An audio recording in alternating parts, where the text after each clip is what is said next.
Hey, Tom. Hi, JC. You're not Tom. Who let you in my house? I snuck in. Oh, everybody. This is Dan. Hey, everybody. Dan is another member of Section 328, part of the true. family. Writes our beer reviews. Hosts a shit ton of other podcasts on his own that I'll let him plug at some point, maybe if I'm feeling kind enough tonight. But Tom is on assignment in Washington, D.C. this week. So we brought Dan in because Dan was with us at SmackDown Live last night. So we'll get his thoughts on that. I was indeed. We'll get into it. Yeah. I can't wait. That was something else. And if we decide to actually talk about Raw, we'll do that too. But more than likely, we're just going to talk about our experience last night. So, yeah. Usually I have somebody throwing me many witty comments back at this point. I'm sorry. Let's wind that back like five Okay. words. Go ahead. Usually I have someone... No. Oh. Like before that. And then we'll talk about Raw if we want to. But witty comment. Perfect. All right, Dan, I need you to do me a favor, buddy. Yes. Ring that damn bell. All right. You're listening to the Cheaters Never Pin podcast, a proud part of the Section 328 network, bringing you all the best in wrestling from WWE, New Japan, and beyond. Now, live from ringside, it's Mr. Workrate and JC. That's right. This is the hashtag Free Tom edition Free Tom of the Cheaters Never Pin podcast. I'm JC. Here next to me this week at the commentary table to the stars, my good buddy, Dan. Hi there. Yes. I'm Dan. So as we covered in the cold open, Tom's not here. Yes. So we've got Dan here. Devotees to this podcast might remember me getting very, very drunk. Devotees and our patrons. Yes, Over patrons at is the better word to put it. patreon.com/section 328. Yes. Yes. Got to listen to me watching the first wrestling I've ever seen, but I don't remember any of it because I got sloppy drunk. That show was an experience for all of us. I think it's time to do it again soon. Yeah. Yeah. Only this time I'm not going to get that drunk, and I'll know what's going on. That's true. So Dan has been a convert since the Drunk Wrestle podcast. Yes. Tell us about your journey to becoming a wrestling fan since last October or whatever it was. So I've been intrigued with wrestling for a while, thanks to that Wrestling Isn't Wrestling video and the Mountain Goats Beat the Champ album. Mm-hmm. It's all about wrestling. It's just fantastic music. So I've been interested in it, and then my friends Kelly and Daniel invited my partner and I over to go see the Royal Rumble, and I was just like, well, I mean, I've got to get exposure to it some way. Right. And so I'm going to jump in at this Royal Rumble. And since then, my partner Kate and I have not looked back. And we have jumped in with both feet. That's probably the best time of year to jump in. Because that's the beginning of the build to the granddaddy of them all, Yes. to the showcase of the Immortals, WrestleMania. So you got to get all the buzzwords in. Yeah, the grandest stage of them all. Yep. Yeah. See, you got it. It's so exciting. So this was your first last night. We were all at SmackDown Live at PNC Arena in Raleigh. There was a Cheaters Never Pin sign on the air. Yes. Lettering could have been a little thicker.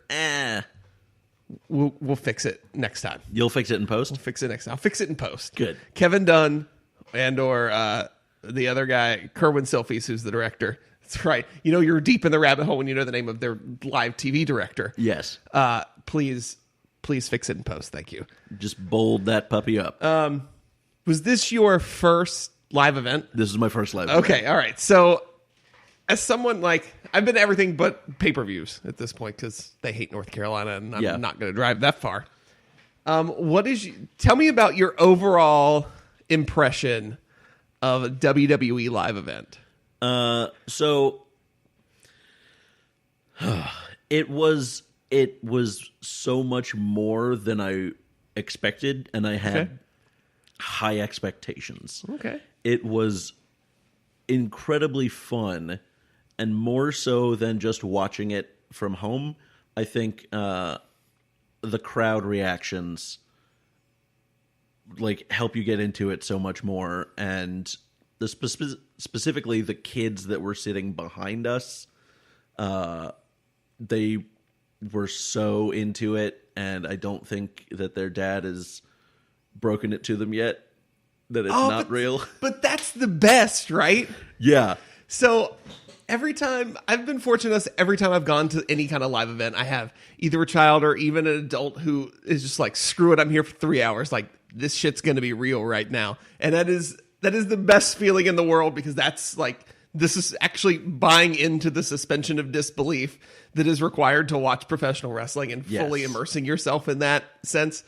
It's the best. It was so great. And like anytime they would try and get a chant going, of course we would jump in and join them. And oh man, it was just there was so much energy, which recently as a Canes fan, it's not been the most prevalent place to have that level of energy.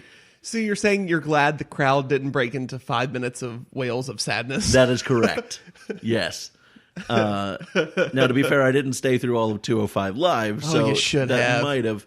Well, I had an interview in the morning. Kate had work at 7:15. Like, we had to get home and get some sleep.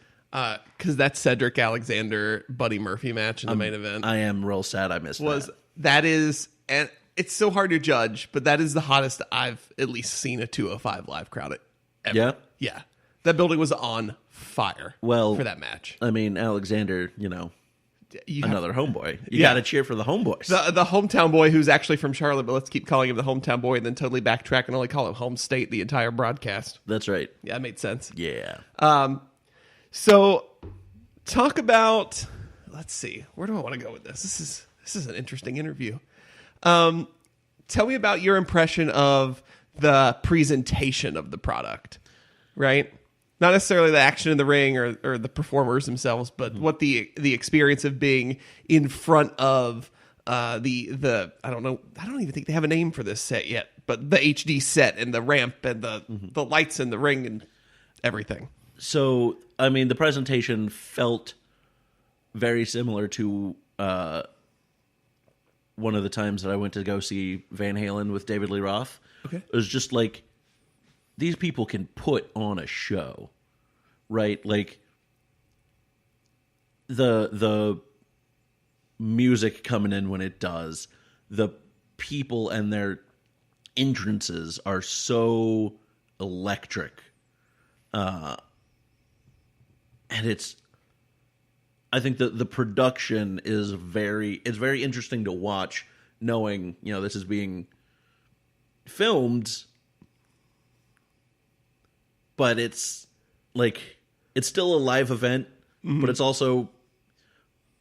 a live event to be filmed. Right. And that was definitely an interesting dichotomy to watch. And of course, them all pointing out towards the side of the arena that had the fewest people in it. Right. Because they had to pack the stands behind them. But yeah, that's definitely one of the odd things. And I don't remember it being as bad last night as I remember the last time I went to a Raw taping was commercial breaks. Yeah. So, I mean, at least the good thing with SmackDown for the last couple of years, since they've done the picture-in-picture commercial breaks, at least they keep the match going, so the live audience, the live crowd is entertained, even though it's nothing much is going to happen. Right. But I just remember at Raw, and that's 3 hours, and then so 4 times an hour every 3.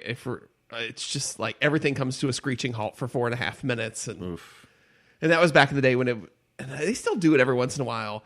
But not as much as I feel like they used to, where it would be we're going to do the first wrestler in this match, we're going to do their entrance, then go to commercial break, and then come back and do the other entrance. So they will do an entrance, then the arena will black out, the ref and the ring announcer and the talent is just in the ring, standing there watching 4 minutes of commercials on the Titantron, and then the lights just come back up, and it's like it never happened. Which is that will kind of snap you out of that sounds the reality it of it. Super surreal. Yeah, it's weird. I just watched this. I just watched everyone here pause for 4 minutes. One thing I will say that I thought I would miss that I didn't miss was pyro. Yeah. I I think it definitely adds to the show on TV. In the building, it will cause your ears to bleed just because of the sheer volume of what they use. I did not miss that. Yeah, I'm kind of glad that there wasn't too much of it. I mean, it's cool to watch, but shit exploding, like, of course it's awesome. Like, so now tell me about watching the superstars live in the ring and what your perception of a match is in person versus watching it with the full 800 camera cuts and 3 people yelling nonsense buzzwords at you.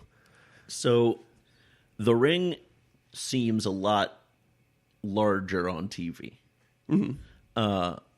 But I think the moves are more impressive in person sometimes. Okay. I guess it depends. Yeah. But, like, there are times on TV when the camera angle they choose is the poor camera angle for that move. Right. And I guess maybe having, like, that static seat for the whole show, you have a lot fewer of those, oh, that was a bad angle. Right. So you have a lot more of the, like, man, that looked incredible.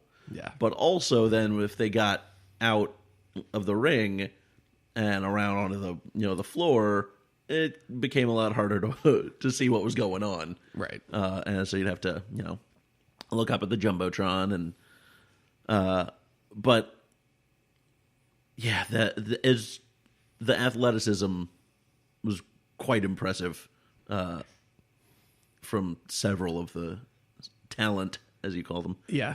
The superstars. The superstars. The men and women superstars of World Wrestling Entertainment. Yes. Okay, so let's run through the show now. That's kind of all the overview points, I think, unless you have anything else. Real quick, yeah. Shout out to the guy in front of us who was there with his son, who both absolutely loved everything that was going on.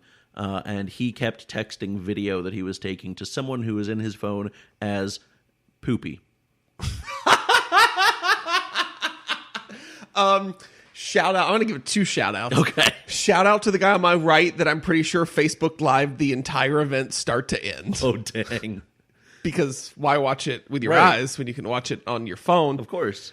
Also, shout out to the guy and his son that were on my left, who I talked to them like the entire. They left as soon as SmackDown ended, which was good because I needed that space to flail during Alexander and Murphy because I did a lot of flailing.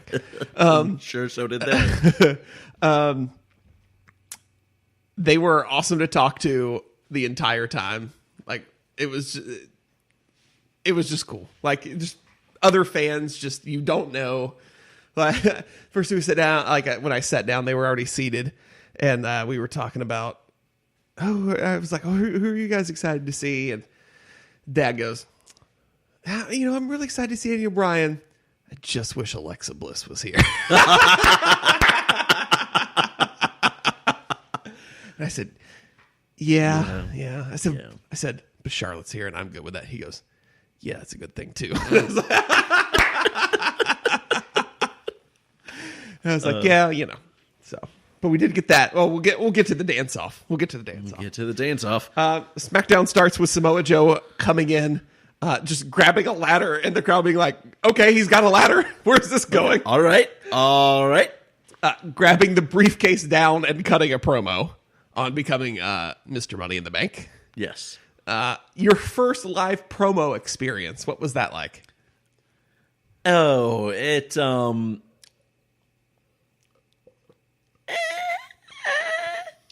felt just a little. I mean, it felt scripted. Oh yeah. I think it definitely feels that way more in person. Yeah. Daniel Bryan. So Joe starts running down Birdie and Bree, and so Daniel is like, "Oh hell no!" He comes out just screaming on the mic. Then Big Cass comes out and ruins fucking everything because that's what they pay him to do. And then he runs around with the briefcase. He also forgets which leg to sell at one point. Yep. Which was, I was just dumbfounded. Like, you know what knee you actually had surgery on and have been selling at live events for 2 weeks. Like, Yeah. get it right. Yeah. There's more reasons why Big Cass is terrible. I know Vince pushes him because he's tall. That's all he's got going for him. He's tall and he's really oily. He's so oily. Okay, here we go. Top 5 wrestlers you want to bathe. Go. I want to bathe? Yes. Do I have to interact with them while I'm bathing them, or can I just be like... No, you're just washing them. Okay. Big Cass definitely needs a bath. Okay. Um, So I'll agree with Cass. He's on my top 5. The next one on my list, Seth. Yeah. I do want to bathe Seth. Yes. I do. I definitely want to be more actively involved with that one. Oh, jeez. But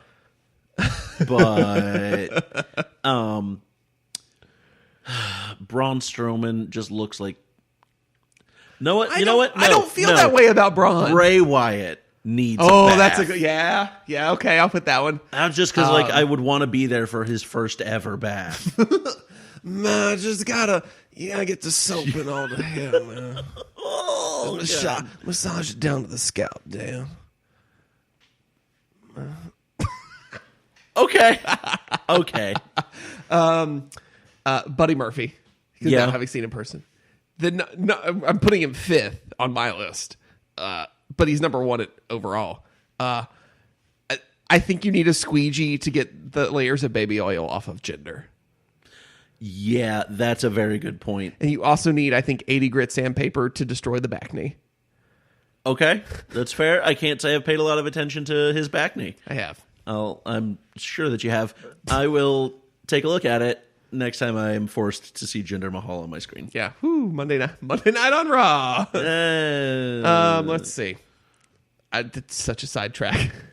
What happened next? I don't even remember. After that was the Jeff Hardy. No, that was the dark match. Oh yeah, we didn't even cover. We had a Jeff Hardy Shelton Benjamin dark match. That was pretty dope. It was pretty what, great. 5 minutes, but yeah. And Jeff Hardy goes over with a twist of fate and a swanton. That was fantastic. Get the hometown crowd fired right away. So that was the great way to do it. Yeah, and it's Shelton. Shelton's great. Cool. Yeah, we're fine. It was a fun match to kick things off with. Yeah, you got to chant delete a few times because why not? Well, yeah, you always chant that. Yeah. Let's see what happened after. I gotta look through my photos because I can't remember the order of things that happened. Let's see.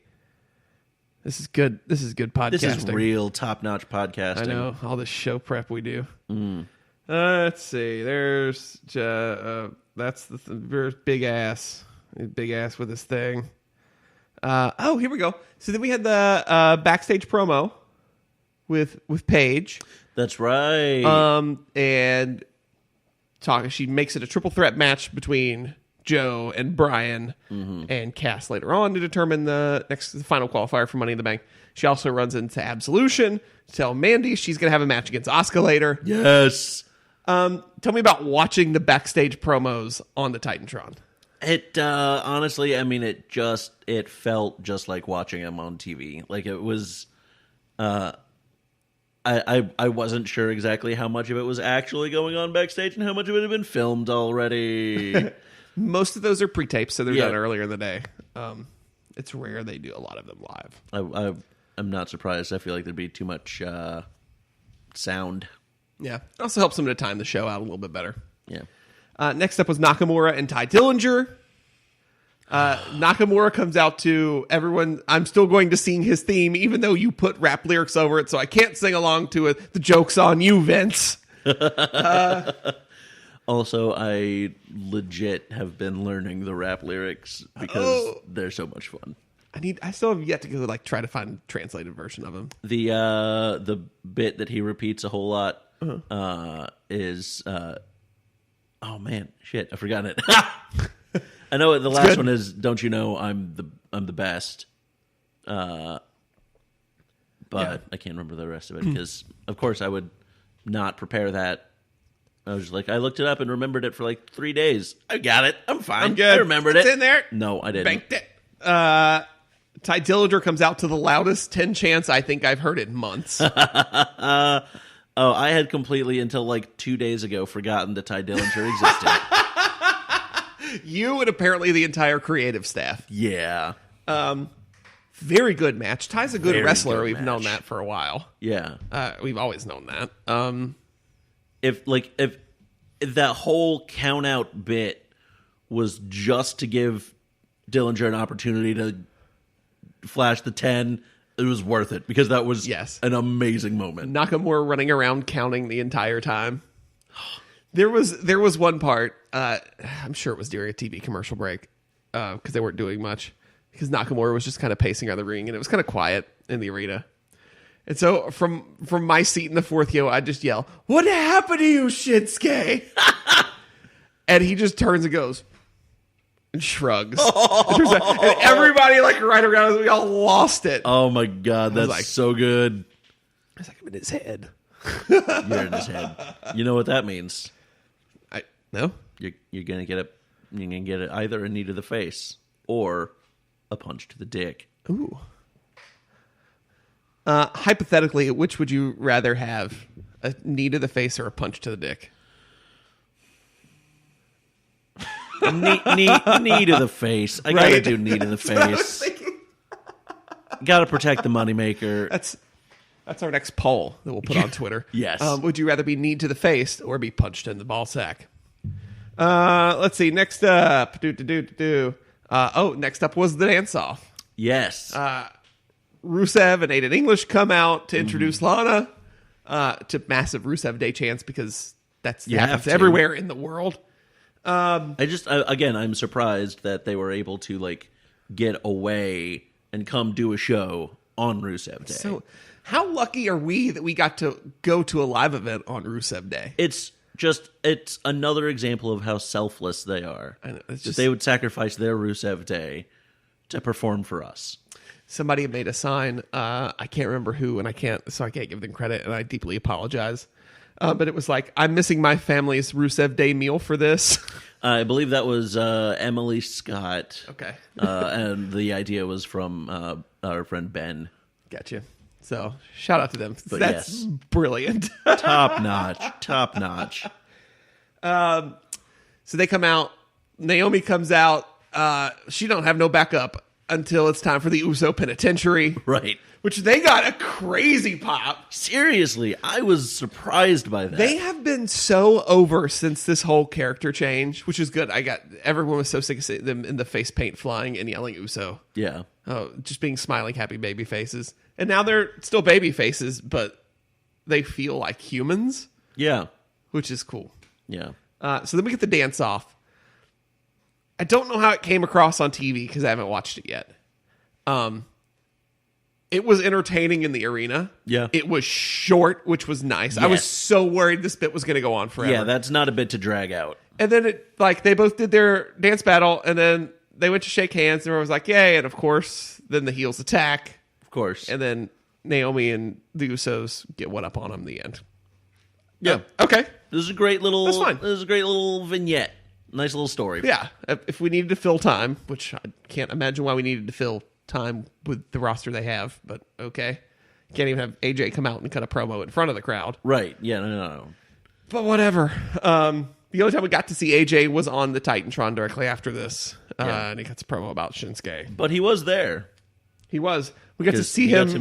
He got to meet Jacob Slavin. Which I saw that picture before the event, and I was like, what is this world? What is even happening right now? And then I realized about halfway through the show, Jacob and his wife, Kylie, were sitting front row there on the on the side where the camera is, and I was like, this is weird. This is weird.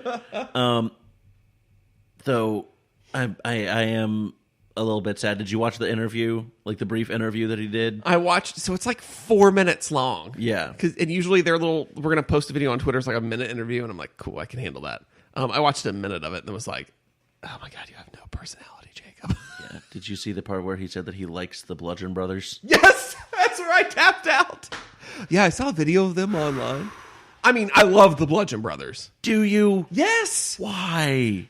Because their whole the aesthetic they present is so good. 2, Harper and Rowan are incredible workers when given the chance. Their gimmick is bad, and they should feel Their bad. gimmick is not bad. They come in, they just beat the shit out of people when they leave. How is that bad? It's just because there's just nothing else to it. Have a little bit of something. Oh, you sweet young fan. The whole point the whole point of like a brawler like that is they come in, they just kick ass and they leave.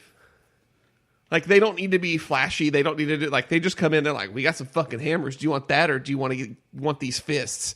And everybody's like, oh, I'll take the fists. And then they still lose. So good. Okay. And then they're like, well, fuck that. Now I hit you with my fist. Now I'm gonna hit you with this hammer. All right. Well, I need to give them more of a chance, I Dude, guess. it's so good. It's so entertaining. Okay. Ah, Daniel. Let's see what else we got here. I have a bunch of pictures of, I guess, Charles Robinson came out next, and our entire section started chanting, "Thank you, Charles." Because it's little Nate. You don't know this. There was an entire storyline in WCW where he was, I can't remember exactly if he was Rick's son or whatever, but he was little Nature Boy. He had his own robe that he came out in and everything. Yeah. The next up was the New Day. The New Day. I was about Versus- to be very loud and say New Day into this mic, which would not be good for anyone. Entertaining. So, did not get a pancake. Was very upset. Yeah, wanted one to come flying in my direction. I can imagine. Would have tackled a child. Yeah. I was pretty hungry by this point. I can understand that. I had some delicious barbecue nachos before the show. I didn't eat anything in the arena because once I got into the seat, I was like, "There's no way I'm getting out of here." Yeah. And there's never like a break. There's never, Right. It's not like a house show where there's an intermission. And I was worried the dance off was going to be the de facto intermission, but then it was actually entertaining. I'll be honest, I actually did run out and get more beer during the dance off and missed it Daniel. entirely. I have a lot of pictures. So does Kate. Yeah, it was fun. So then we have the 6-man tag, New Yes. Day against The Miz and the Bar. I think this was the match I was looking forward to the most. Really? Because I love the New Day. They are so much fun. All right. And I like the Bar. I love their entrance. I was very excited to see their entrance because it is one of my It's favorites. still cool. Yeah. And I was really hoping that the Miz would get embarrassed in some way because I'm not crazy about the Miz. Right. I love The Miz. I mean, like, I cannot wait to watch The Miz and Mrs., by the way. I'm not surprised at all. So I just caught up on the last season of Total Bellas this week because I Yeah. totally missed it. So that way I can start watching this one. I'm also a season behind on Total Divas, I feel like, really deeply. Where are you on Camp WWE? I just have the season finale to watch. Okay, all right. How about you? I'm actually a couple episodes into the second season. Okay. What do you think about that show? It's very hit or miss. It is aggressively hit or miss. Yeah. Every episode's swinging for the fences, Yeah. but just They don't. not a good batting average. I do love that their choice for Triple H to end every sentence with Oh, yeah. It is just very funny. Well, because that's... He Yeah, used yeah. to talk like that Yeah. until The Rock called him out in a promo one time and made fun of him for it, and then he just stopped doing it. That's amazing. Yes. Good 6-man tag. Good 6-man tag. Good bordering on great. I'm not going to say great. It was very good. It was a blast and everything that I wanted it to be from that match. Yeah. Going into it with like, this is the one I've been waiting for. Like, I'm very excited for it. It was very fun, and the kids behind me were all real big New Day fans. So Yeah. anything that happened, the ref was dumb because he missed all the cheating. He love was it. slow to count. That ref was not slow to count. We'll get to the ref that was slow to count. That's the next match. Okay, fair.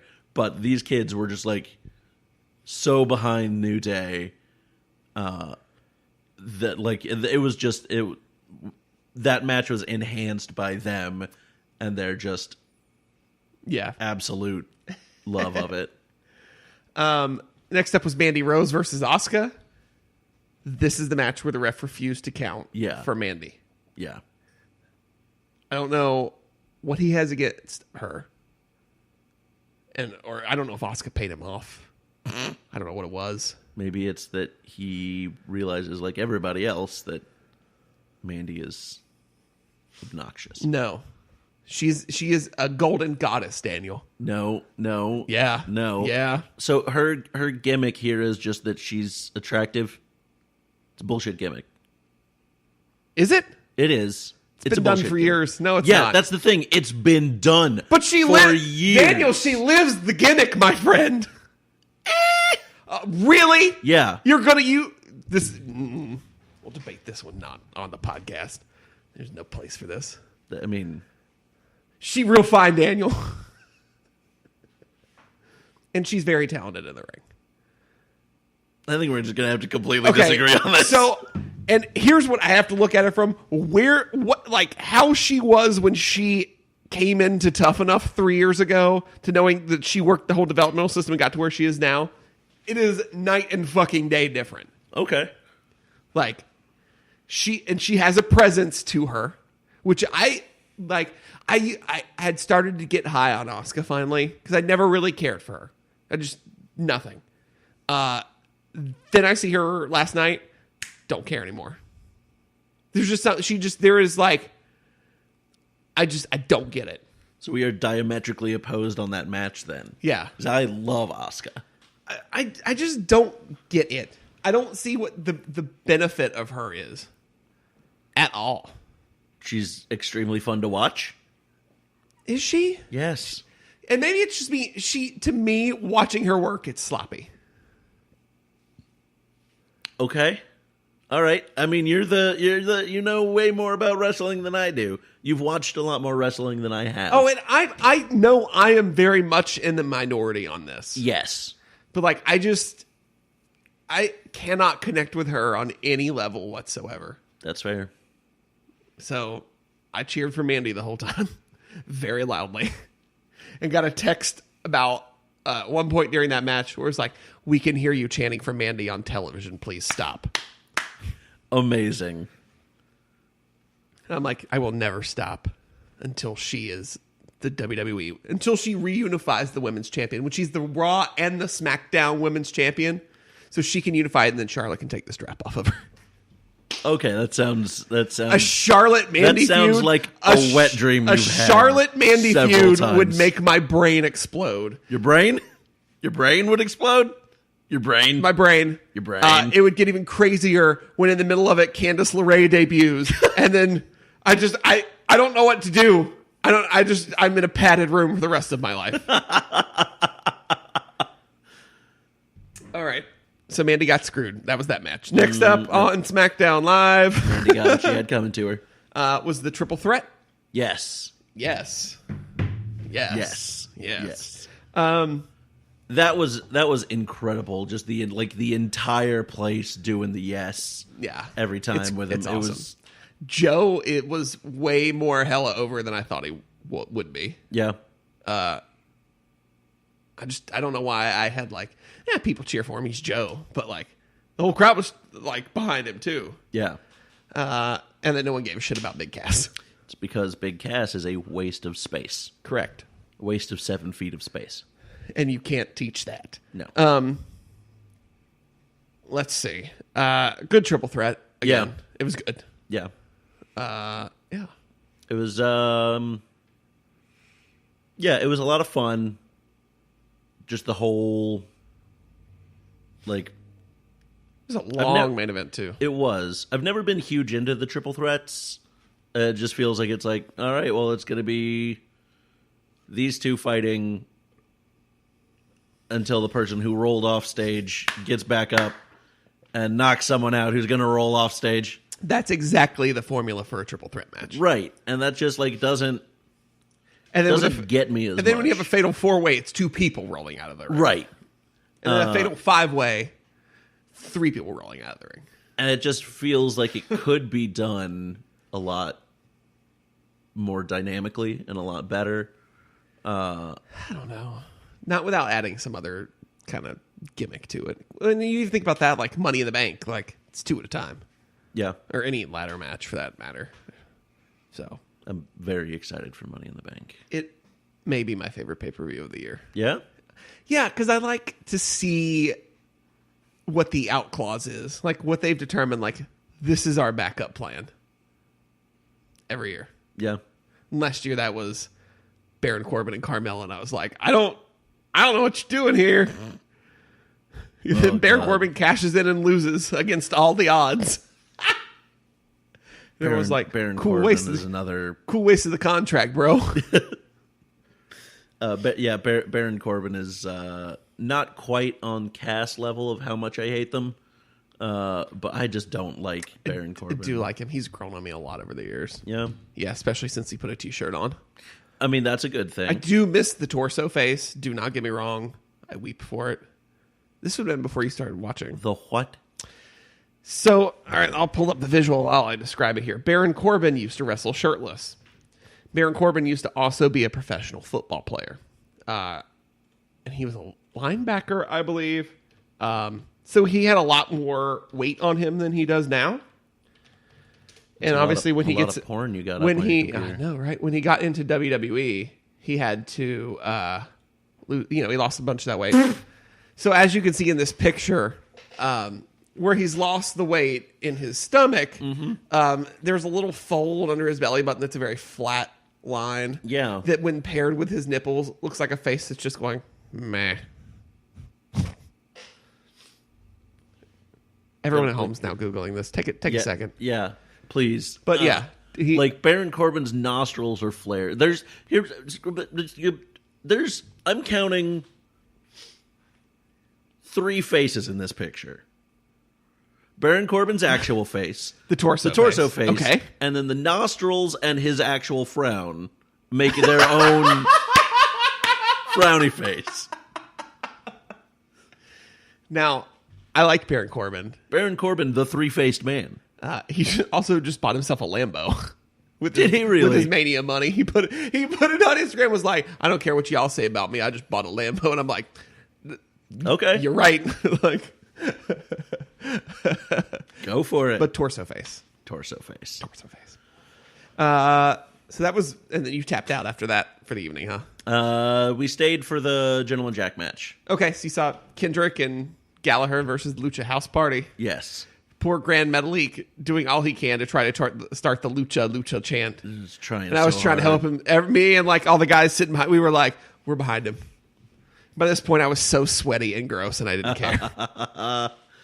Oh, man. That's one thing I always forget when I get to a WWE show is they keep the arena so warm for those shows. Yeah.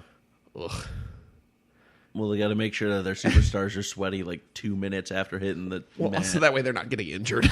Also that, but sitting like I was sitting fourth row on the floor too, so I'm close enough to the lights and everything that it, having been on stage, that adds a little bit of it does little temp to it, a little bit.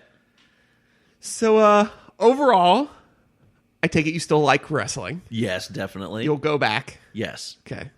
Good. This was an absolutely incredible event and has only strengthened my enjoyment of the product.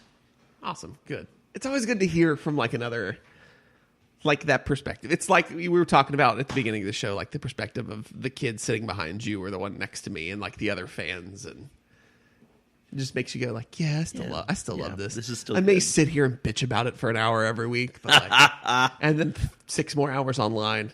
And then Sounds by about right. hour 3 of Raw, I start pulling my hair out. But at least every pay-per-view is an hour longer now, since they all start at 7. That's right. Going forward, 7 to 11. The Big 4 is supposed to now start. It's going to go 7 to midnight. Nice. So at least they're all going to start at the same time, so I don't have this like weird like, oh, cool, this one starts an hour earlier. Ugh. And then when SmackDown moves to Friday, if that actually happens, that's going to be an even bigger clusterfuck. Yeah, well, I'm going to be glad to have that break though, that 3-day break from Tuesday to Thursday. Yeah. But then you end up with like Friday, I get Saturday off, then Sunday, Monday if there's a pay-per-view. I don't know which one I like. worse or like more.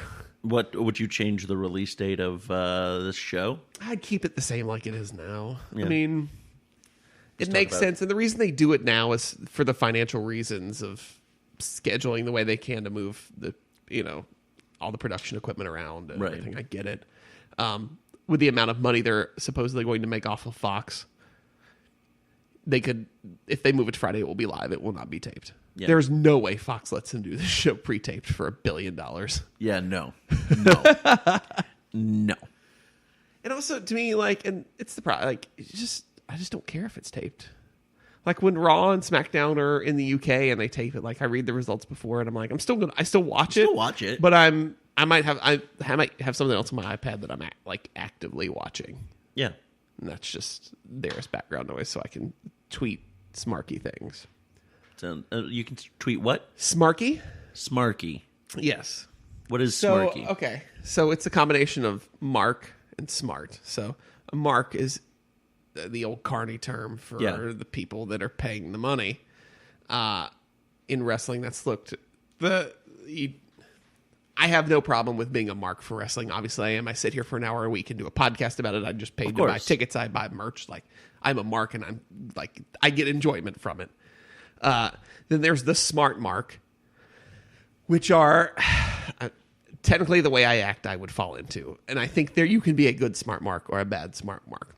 Those are people that are smart to the business, right? So they're the ones that have, like I read the dirt sheets and all that. And of course, half of that's bullshit, as you've heard me rail about for years. Like, of course, I don't know the inner workings of the business. I just go on the rumor and innuendo that's spouted out by Meltzer and Satin and all those people. But a smart mark would be people that they know the inner workings. And so they're going to sit there like, it'd be like the guy wearing a Bullet Club t-shirt in the parking lot having a beer before the show. That was me. That was you. Yeah. Then I changed before I went in. Okay. Ooh, good call. Good call. Right? Yeah. What were you wearing? I had a Daniel Bryan t-shirt. Oh, nice. Yes. I had my Yes t-shirt on. And then I think you can be a good smart mark and like I am interested in all of that, but like I'm not gonna sit there and be like, yeah, but get into the weird like this one's better than that and blah blah blah. Like I there's stuff I like, there's stuff I don't like. The end. Yeah, and it's not gonna be based on what Dave Meltzer says. It's a good way to do it. Yep. All right. Let's wrap this thing up. Let's put a bow on this puppy. Tell the people where they can find you on the internet, Dan. Well, was there going to be any sort of questions asked or answered? Did we end up with any? It looked like we had at least one. Ooh. Then it's time for Pin Mail. You have to do the theme song here. Just make something up, Dan. It's Pin Mail time to mail in your pins. No, hold on. It's Pin Mail time to pin that mail to the ground and make it submit. Wait for it to tap out. Pin mail. Okay. We had one question from Pat Clark. Jacob and or Kylie Slavin are more likely to appear on which podcast first? Cheaters Never Pin or Cheaters Never Win? Cheaters never pin. Whoa! Oh, all right. There's no way they come on this podcast. I mean, there's no way they get on Cheaters Never Win. No, that's not true. Actually, there's probably a very good chance that they do that. Mike and Derek are very nice guys. I sit here and just espouse the F word for an hour a week. It's fair, but that extra C is for fuck. It's not. Oh, well, shit. Then, yeah, probably Cheaters Never Win. The second C stands for count out. I did retweet that video with last night with the extra C stands for can't account for taste. Oof. Because the Bludgeon Brothers. That's funny. But not funny. Not funny. Because he's not wrong. He is. But, yeah, I think probably Cheaters Never Win. Yeah. Yeah, we lose that one, and I'm fine with that.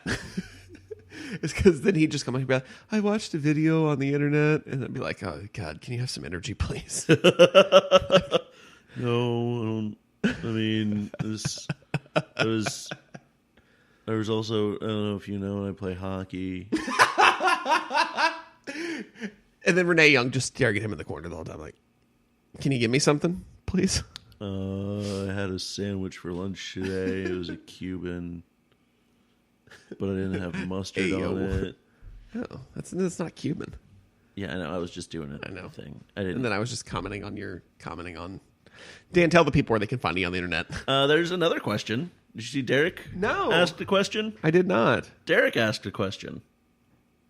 Oh, I got another. There's another one. It's happening in real time. This is great. Oh, yeah. Here you go. It's when this here. I didn't see it. Who was your first favorite wrestler? So my first favorite wrestler was Derek. Because wrestler. Yeah. Yeah. Anyway. Yeah. Go on. I mean, in that case, the answer is Samantha, like, hands down. Shots fired. So, of course, not knowing anything about wrestling going into the Royal Rumble, with like what I was watching during that time, Gentleman Jack, without a doubt, like wrestling in a fucking vest, and it's like, yes, give me more of that. And then he wasn't wearing it last night. No, well, because now he's a heel. Really? Yeah. Nah, boo. Yeah. But he yeah, wears so pants now. that I would say he was my first favorite wrestler, and then very, very quickly after that, it changed to Matt Hardy, and has stayed Matt Hardy for a long time. Yes. Triple H. Yeah, Yeah. It just was. What drew you to Triple H? I honestly cannot tell you. Like, I'm sure there was an instance where it clicked for me when I was younger. I don't remember what it was. Okay. But he was the one I connected with the most, which is great as a child when you're like, cool, he drugged and married Stephanie McMahon. I want to be like that guy. Yeah. Yeah. Anyway. Next pin mail question. Coming from Matt, tweets from Seth. How jealous do you think Jacob Slavin was of the catering in WWE compared to the Peter Carmanos era or post Dundon Day? Probably pretty jealous. I would have those guys. think so. Those guys eat very well. They do. So. They've got to be able to keep up those amazing physiques, right? Rather than the doughy bodies that the Canes have. No, they don't. We don't have many soft bodies. No. But anyway. We have one hard body as our head coach, though. That is very true, and that is the hardest body that has ever bodied. But no, I think he's probably, like, on a scale of 1 to 10, 1 being thou shalt not covet thy neighbor's catering, and 10... How appropriate. And 10 being, like, actively stealing it. I think he'd probably be an 8. Yeah. I was going to say about 7. Yeah. So we're right. 7.5? Yeah. 7.5. We'll settle on that. Yeah. All right. Let me check one more time since all the pin mail just started rolling in. It's because we're doing the show at such a random time. That's what's happening. It is exactly what's happening. Yes. All right. Tell the people where they can find you on the internet, Dan. All right. For the third time. On the Twitter scope, I am at Dantendo64. So if you want to read tweets about beer or just some really shitty jokes, that's what you can find there. The podcast I am most active on is Subverted Tropes. It is a podcast that my partner Kate and I do together where we talk about movies. It sounds like it's like every other movie podcast out there, and to be honest, it kind of is, but we have a lot of fun with it. We're both comedians, so we try and make lots of good jokes. And then I've guested on several podcasts that I would recommend checking out. Historical Hotties, Guess What You're Gonna Hate, and now I can't think of the other one because it's rude that you're just leaving him off the list. It really is. But yeah, go check them out, and would love to hear from you. Yeah. You can find me on the internet at JCBobbitt, JCBOBBITT. Anywhere where finer social media is pervade. You can find the show on Twitter at CheatersNVRPin. We're on Facebook. We're live on Twitch every week. We're live right now at a weird time, but it doesn't matter. Twitch.tv/CheatersNVRPin. Yes. We're on YouTube. You can catch the replays of our live recordings on YouTube at Cheaters Never Pin. There's a common theme here. Do cheaters pin? Never, Okay. but sometimes. Sometimes. It didn't have quite the ring to it. Yeah. Let's see. There was something else I was going to say. Oh, yeah. We covered the Patreon earlier. Patreon.com/section328. If you want to throw your cash dollars at us as we dance on the stripper pole of podcasts for you. And then also, if you do any shopping on Amazon.com, go to cheatersneverpin.com first. Click the Amazon button on the front page. Shop like normal, and it kicks a few ducats back to us. That's right. Yes. So I think that does it. Awesome. So next week we'll be back, I would assume, with Tom. Maybe he'll be free by then. Yes. Maybe I won't tell you where I locked him up. Ooh, #free Tom. We'll be getting you ready for more Money in the Bank again. But I'd like to thank Dan for coming by today and sharing his experiences of his first live event and TV. Thank you so much for having me. Yes, thank you for being here. So I'm JC. I'm Dan. And we're going to catch you on the flip side.